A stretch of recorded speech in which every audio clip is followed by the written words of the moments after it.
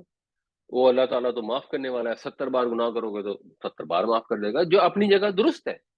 لیکن جب آپ اس کو آؤٹ آف کانٹیکس نکالتے ہیں، جب اس کو قرآن کے پورے پیغام کو نہیں دیکھتے، اور قرآن پڑھتے ہی نہیں اور سمجھتے نہیں، تو ظاہر سی بات ہے سمجھ کے آئے گی، پھر تو سمجھ آئے گی جو ہمارے دل کی خواہشات ہیں، جو یہودیوں کے متعلق اللہ تعالیٰ نے کہا تھا نا کہ ان میں سے ایسے لوگ ہیں جو امی ہیں، وَمِنْهُمْ أُمِّيُّونَ لَا يَعْلَمُونَ الْكِتَابَ إِلَّا أَمَانِيَّ، ان کو اللہ کی کتاب کے متعلق صرف اپنی خواہش نفس کا ہی پتہ ہے، جو ان کی تمنائیں ہیں بس وہ انہوں نے اللہ کی کتاب میں سے ان کے علماء نے ان کو بتا دی اور انہوں نے وہ رٹ لی، تو ہمارے ہاں بھی اللہ کی رحمت کی، اللہ کی مغفرت کی باتیں بتا دی گئی ہیں جو اپنی جگہ درست ہیں، مگر پکچر انکمپلیٹ ہے، آدھا سچ ہے، اللہ کا قہر اور اللہ کا غضب اور اللہ کا عذاب وہ جنرلی لوگ نہیں بتاتے، کیونکہ جو